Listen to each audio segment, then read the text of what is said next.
Hello every one, welcome to size academy. இந்த வீக்கான நம்ம பாலிட்டி கிளாஸ் ஷெடியூலில் என்ன லெசன் பார்க்க போகிறோன்னா, 7ஆம் வகுப்பு சமூக அறிவியலில் அண்ட் டேர்ம் 3ல் லெசன் நம்பர் 1 பெண்கள் மேம்பாடுன்னு பாலிட்டி லெசன் கொடுத்துருப்பாங்க. இந்த லெசன் பற்றி தான் நம்ம இந்த கிளாஸில் பார்க்க போகிறோம். இது 7th ஸ்டாண்டர்ட் அண்டு கொஞ்சம் ஷார்ட் லெசனுன்றனால நம்ம ஒரே வீடியோவில் கவர் பண்ணி முடிச்சிடலாம். அண்ட் இந்த லெசனை பொறுத்த வரைக்கும் பெண்கள் மேம்பாடு, அதாவது விமன் எம்பவர்மெண்ட்காக நம்ம சோஷியல் ஜஸ்டிஸ் இந்த மாதிரியான ஒரு டாப்பிக்லையும் இது இம்பார்ட்டண்ட்டாக இருக்கும். அண்ட் இதில் ரொம்ப அதிகமாக வளவலன்னு தான் கொடுத்துருப்பாங்க. அன்வான்டாக நிறைய திங்ஸ் இருக்கும், அதாவது ஜென்ரலாக கொடுத்துருப்பாங்க. அதெல்லாம் ஒமிட் பண்ணிவிட்டு டைரெக்டாக எக்ஸாமுக்கு என்ன வேணுமோ அதை மட்டும் நம்ம பார்த்துக்கிட்டா போதும். மற்றபடி இதுலேருந்துலாம் கொஷின் கேட்க மாட்டாங்க, அதாவது இந்த மாதிரிலாம் கொஷின் கேட்க மாட்டாங்க. மோஸ்ட்லி என்ன சொல்லியிருப்பாங்க இந்த லெசனில், பெண்கள் முக்கியமான இடத்துல பெண்கள் எப்படி முன்னேற்றம் அடையணும் அண்ட் பெண்களோட முன்னேற்றம் ஏன் தேவைன்றதை பற்றி இந்த யுனெஸ்கோ மாநாடு அண்டு கணக்கெடுப்பு இந்த மாதிரிலாம் சொல்லியிருப்பாங்க. அதுக்கப்புறம் முதல் பிரசிடெண்ட் யார், முதல் பெண் பிரசிடெண்ட் யார், அந்த மாதிரி நிறைய ஒரு பாயிண்ட்ஸ் கொடுத்துருப்பாங்க. ஃபர்ஸ்ட் உமன் அண்ட் உமனோட அச்சீவ்மெண்ட்ஸ்லாம் இங்கே பாருங்கள், இந்தியாவின் முதன்மை பெண்மணிகள். அதுக்கப்புறம் ஒரு சில டேட்டாஸ் கொடுத்துருப்பாங்க. அதை மட்டும் நம்ம இந்த லெசனில் முக்கியமாக பார்த்துக்கிட்டா போதுமே தவிர, மற்றபடி இங்கே ஃபஸ்ட்டு ஒரு 2-3 பேஜஸ்லாம் ஜஸ்ட்டு ஒரு கிளான்ஸ் மட்டும் பார்த்துக்கலாம். ஓகேங்களா? ஸோ அப்படி நம்ம ஸ்டார்ட் பண்ணோன்னா இந்த இடத்துல முக்கியமாக ஒரு விஷயம் சொல்லியிருக்காங்க. ஒரு ஆணுக்கான கல்வி என்பது அவருக்கு மட்டுமே பயன்படும், ஆனால் ஒரு பெண்ணுக்கு வழங்கும் கல்வியானது ஒரு தலைமுறைக்கான கல்வியாகும் அப்படின்னு சொல்கிறாங்க. இதுலேருந்தே பெண்களோட மேம்பாடு அண்ட் பெண்களுக்கான கல்வி முக்கியத்துவம் நமக்கு தெரிஞ்சிருமா. அண்ட் இதெல்லாம் விட்டுட்டு நம்ம இந்த சைடு வந்தோன்னா இந்த இடம் நமக்கு ரொம்ப முக்கியம். மேம்பாட்டிற்கான முக்கிய காரணிகள், அதாவது பெண்கள் மேம்பாடு வேணும்னா என்னென்ன விஷயம் கண்டிப்பாக உங்களுக்கு தேவை. கல்வி தேவை, அப்புறம் பாலின பாகுபாடு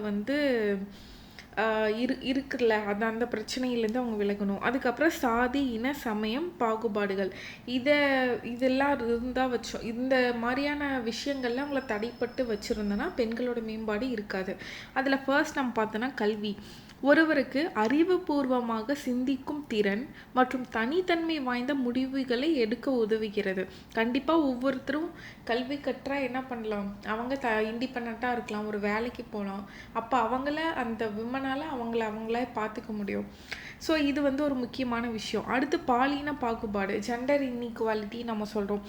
அப்படி ஒரு வேளை நம்ம சொசைட்டி பார்த்துட்டு பெண்கள்லாம் இதை பண்ணக்கூடாது, பெண்கள் வேலைக்கு போகக்கூடாது, ஆண்கள் மட்டும்தான் செய்யணும், இந்த மாதிரிலாம் சொல்லிட்டு இருந்தால் அவங்களுக்கு முன்னேற்றம் கிடைக்குமா? கிடைக்காது. இந்த காரணியை மோஸ்ட்லி பார்க்கணும். அடுத்து சாதி இனம் சமயம் இந்த பாகுபாடுகளையும் அடிப்படையாக கொண்டு ஒரு சமூகம் இயங்குச்சுன்னா முன்னேற்றம் அடையாது. அப்போ இந்த 3 விஷயத்துலேயுமே ஒரு பெண்களுக்கு தடையாக இருக்குன்னா அதை உடைச்செறிஞ்சு அவங்க வந்தால் மட்டும்தான் அவங்களால மேம்படுத்த முடியும் அப்படின்ற ஒரு காரணியாக சொல்லியிருக்காங்க. அடுத்து பெண்கல்வி எவ்வளோ முக்கியம் நமக்கு தெரியும்.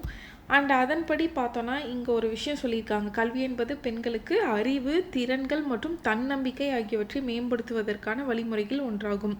ஓகே, இது ஜென்ரல் தெரிஞ்சுதான். இதில் 40 ஆண்டுகளுக்கு முன்பே பன்னாட்டு மனித உரிமைகள் ஆணையம், பன்னாட்டு மனித உரிமைகள் ஆணையம் அனைவருக்கும் கல்வி என்ற உரிமையை வலியுறுத்தியுள்ளது. இந்த லைன் நீங்கள் பார்த்து வச்சுக்கோங்க, யார் சொன்னாங்க அப்படின்னு. அடுத்து நம்ம பார்த்தோன்னா இதை ஸ்க்ரோல் பண்ணி இந்த இடத்துல பாருங்கள், பாரக் ஒபாமா, அதாவது அமெரிக்காவோட முன்னாள் பிரசிடெண்ட்டாக இருந்திருப்பார்ல, ஜனாதிபதி பாரக் ஒபாமா இங்கே கொடுத்துருக்காங்க. அவர் ஒரு உரையில் ஒன்று சொல்லியிருக்காரு. நமது எதிர்காலம் பெண்களை உதாசீனப்படுத்துவோர் கையில் இல்லை, அது நமது மகன்களைப் போல் பள்ளிக்கு கல்வி கற்க செல்லும் நமது மகள்களின் கனவுகளில் உள்ளது. அவர்களை உலகத்தில் தாங்கி நிற்கும் வல்லமை கொண்டவர் என முன்னாள் அமெரிக்க ஜனாதிபதி சொல்லியிருக்காங்க. மேபி இந்த கூற்று கொடுத்து கூட கேட்கலாம்ல, அதுவும் எந்த சபையில், பொது சபையில் சொல்லியிருக்காங்க, 2012 ஒரு உரையாற்றுக்குள்ளே சொல்லியிருக்காங்க. ஸோ இந்த கூற்று நமக்கு ரொம்ப முக்கியம். அடுத்து ஒரு சில முக்கியத்துவங்கள் கொடுத்துருக்காங்க. அரௌண்ட் ஒரு 8 விஷயம் கொடுத்துருக்காங்க பெண்களோட முன்னேற்றத்திற்கு. ஸோ ஃபர்ஸ்ட் அதிகரித்த கல்வி அறிவு. அதில் என்ன சொல்லியிருக்காங்க, உலகிலேயே கல்வி கற்ற இளையோர்களில் யூத் பாப்புலேஷனில் 63% வந்து பெண்கள் தான் இருக்காங்களாம். ஸோ அதனால் எல்லா குழந்தைகளுக்கும் கல்வி வந்து வழங்கணும், அப்போ தான் முன்னேற்றம் அடையும்னு சொல்லியிருக்காங்க. ஸோ அப்போ இந்த 63% நம்ம பார்த்துக்கணும். அண்ட் ஆழ்கடத்தல் இதுலேயுமே வந்துட்டு அதிகமாக பாதிப்படைகிறது படிப்பறிவு இல்லாத ஏழ்மையான குடும்பத்தை சேர்ந்தவங்களாக இருக்காங்க. அது பெண்கள் ரொம்ப பாதிக்கப்படுறாங்கன்னு சொல்லியிருக்காங்க. அடுத்து அரசியல் பிரதிநிதித்துவம் பாலிடிக்ஸில் இப்போ அதில் வந்து இன்வால்மெண்ட்டும் பெண்கள் கொடுக்கணும், அவங்களுக்கான இடஒதுக்கீடு கொடுக்கணும், வாக்காளர்களாக இருக்கணும் ஓட்டிங்கில் கூட அப்படின்னு நம்ம சொல்கிறாங்க. உலகம் முழுவதும் பெண்கள் வாக்காளர்களாகவே உள்ளனர், அவர்களது அரசியல் ஈடுபாடு கட்டுப்படுத்தப்படுகிறது அப்படின்றாங்க. அதில் முக்கியமாக குடிமை கல்வி மற்றும் குடிமை பயிற்சி அனைத்து விதமான மேம்பாடு மற்றும் முன்னேற்றத்திற்கான தடைகளை உடைக்கின்றது என்று ஐக்கிய நாடுகளின் பெண்களுக்கான தலைமை மற்றும் பங்கேற்பினை பற்றிய ஆய்வு குறிப்பிடுகிறதுன்னு சொல்லியிருக்காங்க. அப்போது குடிமை கல்வி மற்றும் குடிமை பயிற்சி இந்த மாதிரியான விஷயத்தில் மேம்பாடு இருந்துச்சு பெண்களுக்கு அப்படின்னா, அந்த மாதிரியான தடைகள் பாலிடிக்ஸில் இன்வால்மெண்ட்டோ இந்த மாதிரியான விஷயங்கள்லேருந்து அவங்க உடச்சிருந்துச்சு, அதுலேயும் இன்வால்மெண்ட் ஆகலாம் அப்படின்னு சொல்கிறது யார், ஐக்கிய நாடுகளில் இருக்க ஒரு அங்கே இருக்கிற ஒரு தலைமை வகிக்கக்கூடிய ஒரு விஷயம் வந்து அந்த ஆய்வு வந்து சொல்கிறாங்க, ஐக்கிய நாடுகளில் இருக்க பெண்களுக்கான தலைமை ஆய்வு. அடுத்து நம்ம பார்த்தோன்னா வளரும் குழந்தைகள். ஸோ இது ஜென்ரலாக தான் இருக்கும். காலம் தாழ்த்திய திருமணம் இதுவுமே வந்துட்டு நமக்கு இருந்துச்சுன்னா கூட கொஞ்சம் நாள் வந்து எக்ஸ்ட்ரா படிக்கலாம். ஒரு சில இப்போ ஸ்கூல் முடித்தோடனே கல்யாணம், காலேஜ் முடித்தோடனே கல்யாணம் அப்படின்றத விட அவங்க மேலும் ஒரு படிப்பை படித்தாங்கன்னா அப்போ வந்து அவங்களுக்கு தடையாக இருக்கிறது திருமணம் தான். அப்போ திருமணம் இல்லைன்னா அவங்க படிப்பாங்க, இன்னும் கொஞ்சம் சமூக முன்னேற்றம், அவங்களுக்கு முன்னேற்றம் கிடைக்கும்.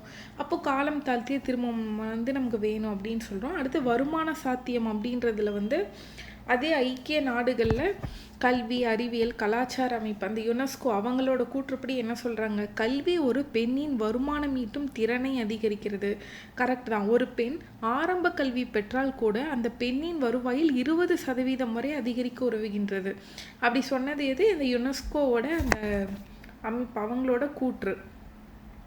அதே மாதிரி மொத்த உள்நாட்டு உற்பத்தியை மேம்படுத்துறது, ஒரு நாட்டோட மொத்த உள்நாட்டு ஜிடிபி இருக்குல்ல அதை அதிகப்படுத்தணும்னா கூட பெண்கள் வந்து கல்வி கற்றால், ஒருவேளை பெண்கள் வந்து படிச்சிருக்காங்க, அவங்க வேலைக்கு போகிறாங்கன்னா அதன் அடிப்படையில் ஒரு 10% வந்து ஜிடிபி இன்க்ரீஸ் ஆகும் அப்படின்னு நம்ம சொல்லியிருக்காங்க.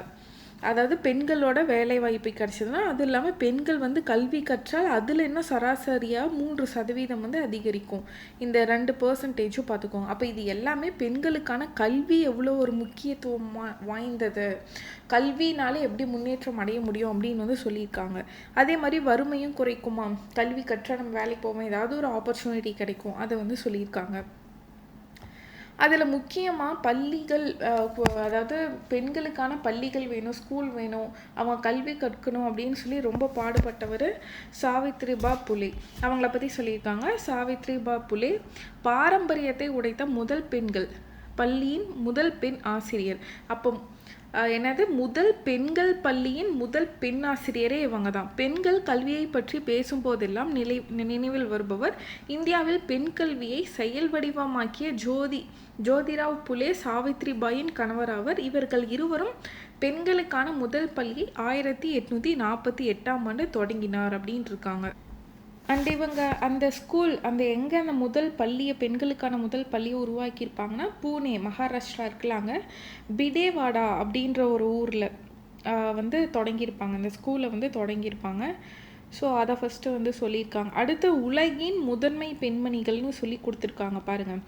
முதல் பெண் பிரதம மந்திரி யார், சிரிமாவு பண்டார நாயக்க அப்படின்னு இலங்கையை சேர்ந்த ஒரு பர்சன் இருக்காங்க. அடுத்து விண்வெளியில் முதல் பெண் வந்து வாலண்டினா தெரேஷ்கோவா, அவங்க வந்து சோவியத் ஒன்றியம், அப்போ இருந்த யுஎஸ்எஸ்ஆரில். அடுத்து எவரெஸ்ட் சிகரத்தை அளவிட்டவர், அவங்க யார், ஜன்கோ தபே, ஜப்பானை சேர்ந்தவங்க.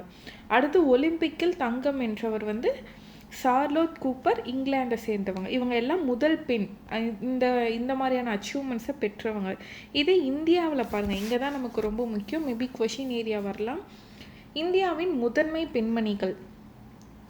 முதல் மகளிர் பல்கலைக்கழகம் மகர்ஷிகாரி அதாவது மகர்ஷி கார்வே 1916 5 மாணவிகளுடன் பூனேவில் SNDT பல்கலைக்கழகத்தை தொடங்கினார். அப்போ இந்த டேட்டா நமக்கு முக்கியம். அப்போ யார்? மகர்ஷி கார்வே வந்து 1916 5 மாணவிகள், வெறும் 5 ஸ்டூடெண்ட்டை கொண்டு பூனேயில் ஒரு பல்கலைக்கழகத்தை தொடங்கியிருக்காங்க. இது நமக்கு 8th ஸ்டாண்டர்டில் வரும்னு நினைக்கிறேன். இந்த டேட்டா வந்து ஒரு லெசனில் வரும். அடுத்து மத்திய அமைச்சரவையில் பதவி வகித்த முதல் பெண் விஜயலட்சுமி பண்டிட். எங்கே? மத்திய அமைச்சரவையில். அடுத்து பாருங்கள், மத்திய வெளியுறவுத்துறை அமைச்சரில் பதவி வகித்த முதல் பெண் வந்து சுஷ்மா ஸ்வராஜ். அடுத்து மாநிலத்தின் இளம் வயது அமைச்சர் சுஷ்மா ஸ்வராஜ். அவர் 25 வயதாக இருந்தபோது ஹரியானா அமைச்சரவையில் அமைச்சரானார். ஸோ இதுவும் ரொம்ப முக்கியம். இந்த சுஷ்மா ஸ்வராஜ் அவங்களே மத்திய வெளியுறவுத்துறை அமைச்சராக முதல்ல பதவி வகித்திருக்காங்க. அது இல்லாமல் அவங்களோட அந்த மாநிலத்தில், ஹரியானா மாநிலத்தில் அமைச்சரவையிலையும் அமைச்சராகவும் ஆகியிருக்காங்க 25th ஏஜில். அடுத்து சுதந்திர இந்தியாவின் முதல் பெண் ஆளுநர் சரோஜினி நாயுடு. இவங்க வந்து ஒன்றிணைந்த மாகாணங்களின் பொறுப்பாளர் அதில் வந்து இருந்திருக்காங்க. அப்போ முதல் பெண் ஆளுநர் யார்? சரோஜினி நாயுடு. அடுத்து பாருங்கள், ஐக்கிய நாடுகளின் பொது சபையில் முதல் பெண் தலைவர் விஜயலட்சுமி பண்டிட். ஐக்கிய நாடுகளோட பொது சபையில் முதல் பெண் தலைவராக விஜயலட்சுமி பண்டிட் வந்து இருந்திருக்காங்க 1953. அடுத்து முதல் பெண் பிரதமர் யார் இந்தியாவில்? ஸோ எல்லாருக்கும் தெரிஞ்சது இந்திரா காந்தி 1966 இருந்திருக்காங்க. அடுத்து முதல் பெண் காவல்துறை உயர் அதிகாரி யார்? கிரண் பேடி 1972. அடுத்து அமைதிக்கான நோபல் பரிசு பெற்ற முதல் பெண் அன்னை தெரசா 1979. அடுத்து எவரெஸ்ட் சிகரத்தை அடைந்த முதல் இந்திய பெண் வந்து பச்சேந்திரி பால் 1984. அடுத்து புக்கர் பரிசு வென்ற முதல் இந்திய பெண் யார்? அருந்ததி ராய் 1997. அதாவது இந்த புக்கர் பரிசுன்னு இருக்குல்ல, அதாவது இங்கிலீஷில் த புக்கர் ப்ரைஸ்ன்னு சொல்லுவோம். இது எதுக்குன்னா ஆங்கில மொழியில் எழுதப்பட்ட சிறந்த நாவலுக்கு சர்வதேச இலக்கிய விருது வந்து கொடுப்பாங்க. இது ஆங்கில மொழியில் எழுதப்பட்ட நாவலுக்கு, சிறந்த நாவலுக்கு வழங்கப்படுற ஒரு பரிசு தான் இது. அதில் வந்து வின் பண்ணவங்க தான் அருந்ததி ராய் 1997. ஓகேங்களா? அதுவும் இந்த ப்ரைஸ் இருக்குல்ல, புக்கர் பரிசு, இது எப்போலேருந்து கொண்டு வந்துட்ருப்பாங்க நடைமுறைக்குன்னா 1969 இந்த மாதிரியான ப்ரைஸ் வந்து இஷ்யூ பண்ணுறது வந்து நடந்துகிட்ருக்கும். அடுத்து முதல் பெண் குடியரசுத் தலைவர் வந்து பிரதீபா பட்டேல் 2007. அடுத்து மக்களவையின் சபாநாயகர் பதவி வகித்த முதல் பெண் யார்? மீரா குமார். ஓகே, அப்போ நம்ம லோக்சபாவோட ஸ்பீக்கராக ஃபர்ஸ்ட் விமன் ஸ்பீக்கர் யார்? 2009 மீரா குமார். அடுத்து உச்சநீதிமன்ற முதல் பெண் நீதிபதி மீரா சாஹிப் பாத்திமா பிபி. இது ரொம்ப இம்பார்ட்டன்ட். அடுத்து என்ன எவ்வளோ இருக்குது? 19 இருக்குது. 19 வரைக்கும் இருக்குது. இப்போ பாருங்கள் 15th ஒன். இந்திய தேசிய காங்கிரஸின் முதல் பெண் தலைவர் அன்னி பெசன்ட். நம்மளை படிச்சிருப்போம். அடுத்து இந்தியாவின் முதல் பெண் மாநில முதலமைச்சர் யார்? சுச்சிதர் கிருபாலினி. ஓகேங்களா? இந்தியாவின் முதல் பெண் மாநில முதலமைச்சர் வந்து அண்ட் எந்த மாநிலத்துக்குன்னு நம்ம பார்த்தோன்னா உத்தரப்பிரதேஷில், யூபியில். எப்போனா 1963 ஆகியிருப்பாங்க. 2 October I think Gandhi Jayanti அப்போன்னு நினைக்கிறேன். அண்ட் இவங்க தான் first woman chief minister of Indian ஸ்டேட்டுன்னு சொல்கிறோம். அடுத்து முதல் பெண் காவல்துறை இயக்குனர் டிஜிபிஆர்னா காஞ்சன் சௌத்ரி பட்டாச்சாரியா அப்படின்றோம். அடுத்து இந்தியாவின் முதல் பெண் பாதுகாப்புத்துறை அமைச்சர் யார்? திருமதி நிர்மலா சீதாராமன் அவர்கள். அண்ட் இந்தியாவின் முதல் பெண் நிதி அமைச்சரும் நிர்மலா சீதாராமன் அவர்கள். ஸோ ஓகே, நம்ம 19 வரைக்கும் என்ன பார்த்துருக்கோம்? இந்தியாவோட முதல் பெண்கள் அந்த பட்டியலில் பார்த்துருக்கோம். அடுத்து பெண்களோட கல்வியறிவு விகிதம் வந்து குறைவதற்கான காரணம் என்ன? அப்போ நம்ம முன்ன பார்த்த மாதிரி தான் ஸ்கூலுக்கு அனுப்பாமல் இருக்கிறது, பாலின அடிப்படையில் வந்து இன்இக்வாலிட்டி பார்க்கறது, சமூக பாகுபாடு பார்க்கறது, அதுக்கப்புறம் இந்த மாதிரி சமயம், இந்த மாதிரி விஷயங்கள்லாம் கொடுத்துருப்பாங்க மதம் அடிப்படையில். ஸோ இதை நம்ம பார்த்துக்கலாம், இது ஜென்ரலாக பார்த்துக்கலாம். அடுத்து நம்ம பார்த்தோம்னா இந்த பாக்ஸ் கண்டென்ட் ரொம்ப ரொம்ப முக்கியம், மெமரி பண்ணி வச்சுக்கோங்க. மேபி இதுலேருந்து கொஷின் கேட்கலாம்ல, எக்கனாமிலே நமக்கு இதுலேருந்து கொஷின் கேட்கலாம். எந்த ஆண்டில் எவ்வளோ வந்து சதவீதம் வந்து இருந்திருக்கு? இந்தியாவில் ஆண் பெண் கல்வியறிவு விகிதம் கொடுத்துருக்காங்க 1951 2011 வரைக்கும். அதில் நம்ம பார்த்தோன்னா என்னது 10 இயர்ஸ் ஒன்ஸ் வந்து எடுத்திருக்காங்க. 51, 61, 71, 81, 91, அப்புறம் 1, அப்புறம் 2011 வரைக்கும். இதில் நபர்களுக்கான சதவீதம்ல இங்கே கொடுத்துருக்காங்க பொதுவாக. அடுத்து ஆண்கள், பெண்கள், அப்புறம் அதில் இடைவெளி விகிதம் நம்ம பார்த்தோன்னா இதில் அதிகபட்சமாக எந்த ஆண்டு இருந்திருக்கு இங்கே பாருங்கள், இதுதான் அதிகமாக இருக்குது. அதான் ஸ்டார்டிங் கம்மியாக இருக்கும் எப்பயுமே, அதுக்கப்புறம் கொஞ்சம் கொஞ்சமாக இன்க்ரீஸ் ஆகிருக்கு. நீங்கள் மோஸ்ட்லி இந்த 2011 எப்படியாவது மெமரி பண்ணி வச்சுக்கோங்க. அதில் நபர்களுக்கு 74.04% கொடுத்துருக்காங்க. ஆண்களுக்கு 82.14% இருக்குது. பெண்களுக்கு 65.46 இருக்குது. அதில் நம்ம பார்த்தோன்னா அதில் இடைவெளி விகிதம் பார்த்தோன்னா 16.68% வந்து இருந்திருக்கு. ஸோ அது நமக்கு ரொம்ப முக்கியம். ஸோ இதெல்லாம் ஜென்ரலாக தான் இருக்கும், நம்ம இதை ஒமிட் பண்ணிடலாம்.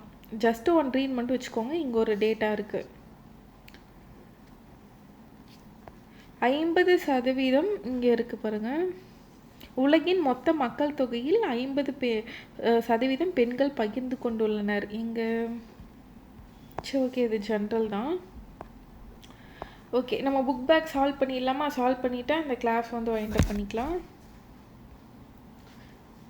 பின்வருவனவற்றில் எது பாலின சமத்துவப்பின்மை அல்லன்னு கேட்டிருக்காங்க. இதுக்கு ஆப்ஷன் சி தான் ஆன்சர். ஹெச்ஐவி எய்ட்ஸ் பரவுதல், இது வந்து நமக்கு சரியான விடை அல்ல. அதாவது அதுக்கான இந்த ஸ்டேட்மெண்ட்கான இது தான் இந்த ஆன்சர். அடுத்து, பாலின சமத்துவம் என்பது எது தொடர்புடைய பிரச்சனைன்னு நம்ம பார்த்தோன்னா அனைத்து சமூகத்திலும் பெண்களுக்கும் ஆண்களுக்கும் சமம், பெண்களும் ஆண்களும் சமம், இதுதான். அடுத்து நம்ம பார்த்தோன்னா தேர்டு கொஷின், பெண்கள் சமூக மற்றும் பொருளாதார ரீதியாக மேம்பட பின்வரும் எந்த உத்திகள் உதவுகின்றனன்னு பார்த்துருக்கோம். இதில் இந்த மூணுமே வரும், மேலே உள்ள அனைத்தும் தான் ஆன்சர். அதன்படி பார்த்தா பாகுபாடுகளுக்கு எதிரான சவால்களுக்கு பெண்கள் இணைந்து பணியாற்றுகின்றனர், பெண்களுக்கான அதிகமான வருமான ஆதாரங்கள், மேம்பட்ட கல்விக்கான அணுகுமுறை, மூணுமே வரும். அடுத்து நம்ம பார்த்தோன்னா வளரும் நாடுகளில் சிறுவர்களை விட பெண் குழந்தைகள் இடைநிலை கல்வியை தவற விடுவது ஏன்னு கேட்டிருக்காங்க. இதுக்குமே வந்துட்டு நமக்கு மேலே உள்ள அனைத்தும் தான் வரும். ஏன்னா கல்வி கட்டணம் வந்து உயர்வு காரணமாக சிறுவர்கள் மட்டுமே பள்ளிக்கு அனுப்பப்படுகின்றனர். பெண் குழந்தைகளுக்கு வீட்டு வேலை செய்ய எதிர்பார்க்கப்படுகிறது, இதுவும் கரெக்ட் தான். குழந்தை திருமணம், இது எல்லாமே வந்துட்டு அவங்களோட கல்வியை வந்து தவறு விடுவதற்கான காரணங்கள். அப்படி பார்த்தோன்னா மேலே உள்ள அனைத்தும் தான் ஆன்சர். அடுத்த ஃபில்லப்ஸ் பார்க்கலாம். இந்தியாவில் பெண்கள் கல்வியை செயல்வடிவாக்கிய ஜோதிராவ் புலே நினைவில் வைக்கப்படுகிறார். அவர் தனது மனைவியுடன் டேஷ், அவங்க மனைவி யாரு? சாவித்ரிபாய் புலே. அவங்க தானே வந்து பெண் கல்வியை வந்து தொடங்கினாங்க, அவங்களோட ஹஸ்பண்டோட சேர்த்தி. அப்போ இங்கே ஆன்சர் வந்து சாவித்ரிபாய் புலே. மத்திய வெளியுறவுத்துறை அமைச்சர் பதவி வகித்த முதல் பெண் யாரு? சுஷ்மா ஸ்வராஜ். நம்ம பார்த்தல சுஷ்மா ஸ்வராஜ். அடுத்து, முதல் பெண் காவல்துறை இயக்குனர் டிஜிபி யாரு நம்ம சொன்னோம்? கஞ்சன் சௌத்ரி பட்டாச்சாரியா நம்ம பார்த்துருப்போம். இங்கே பாருங்கள், டிஜிபி கஞ்சன் சௌத்ரி பட்டாச்சாரியா தான், காஞ்சன் சௌத்ரி பட்டாச்சாரியா தான். அடுத்து நம்ம பார்த்தோன்னா ஃபோர்த்து கொஷின், அடுத்த மேட்ச் ஹிட் பாருங்கள். இதில் ஆன்சர் என்னன்னு பார்த்தோன்னா 4321 தான் ஆன்சர். அதில் ஃபர்ஸ்ட் பாருங்கள், சிரிமாவோ பண்டார நாயக, இவங்க வந்து சோவியத் யூனியனை சேர்ந்தவங்க, சோவியத் ஒன்றியத்தை சேர்ந்தவங்க. அடுத்து வாலண்டினா தெரோஷ்கோவா, இவங்க வந்து இலங்கையை சேர்ந்தவங்க. அடுத்து ஜன்கோ தபே, இவங்க வந்து ஜப்பானை சேர்ந்தவங்க. அடுத்து சார்லோட் கூப்பர், இவங்க இங்கிலாண்டை சேர்ந்தவங்க. அடுத்து கூற்று காரணம் மட்டும் பாருங்கள். ஃபர்ஸ்ட் கொஷின், கூற்றில் இப்போது அனைத்து மனிதாபிமான நடவடிக்கைகள் அனைத்திலும் பெண்கள் ஒருங்கிணைக்கிறார்கள், இது கரெக்டு தான். அடுத்து காரணம், சமூகத்தின் அனைத்து மோதல்களிலும் பெண்கள் அதிகம் பாதிக்கப்படுகின்றார்கள், இதுவும் கரெக்டு தான். அதன்படி பார்த்தோன்னா ஆப்ஷன் ஏ, கூற்று மற்றும் காரணம் இரண்டும் சரி, ஆனால் காரணம் கூற்றிற்கான சரியான விளக்கமாகும். அடுத்த கொஷின் பாருங்கள். கூற்று காரணம் கொடுத்துருக்காங்க. பெண்களுக்கு எதிரான வன்முறை சாதி, மதம், வர்க்கம், வயது மற்றும் கல்வியை கடந்து நடைபெறுகிறது. அண்ட் கூற்று சரி. பட் காரணம் வீட்டு வன்முறைகள், கருக்கலைப்பு, பெண் சிசு கொலை, வரதட்சணை கொலை, திருமணம் மூலம் கொடுமை, சிறுவருக்கு நிகழும் கொடுமைகள் என வெளிப்படுகிறது. ரெண்டுமே கரெக்ட் தான். பட் இதனால தான் இதுவும் நடக்குது அப்படின்ட்டு நம்ம அந்த விளக்கம் நம்ம சரியாக கொடுக்க முடியாது. அதன்படி பார்த்தோன்னா ஆப்ஷன் பி, கூற்று மற்றும் காரணம் இரண்டும் சரி. ஆனால் காரணம் கூற்றிற்கான சரியான விளக்கம் அல்ல. ஸோ நம்ம இந்த டேர்ம் 3ல் இருக்க லெசன் நம்பர் 1 வந்து உமன் எம்பவர்மெண்ட், பெண்களுக்கான மேம்பாடு லெசனை வந்து கம்ப்ளீட் பண்ணி முடிச்சிட்டோம். 7th ஸ்டாண்டர்ட் டேர்ம் 3ல் இருக்குது. ஸோ மீண்டும் நெக்ஸ்ட் கிளாஸில் சந்திக்கலாம். இந்த லெசன் பொறுத்த வரைக்கும் இந்த இம்பார்ட்டண்ட் டாபிக் அந்த ஃபேக்ட் மட்டும் பார்த்துக்கிட்டா போதும். மற்றபடி ரொம்ப எக்ஸ்ட்ரா வளவலன்னு கொடுத்துருப்பாங்க ஜென்ரலாக, அதெல்லாம் பார்க்காதீங்க. டைம் வேஸ்ட் பண்ணாமல் எது இம்பார்ட்டண்ட்டோ அதை மட்டும் பார்த்துட்டு புக் பேக் பார்த்துக்கோங்க. ஸோ மீண்டும் நெக்ஸ்ட் கிளாஸில் சந்திக்கிறேன். நன்றி.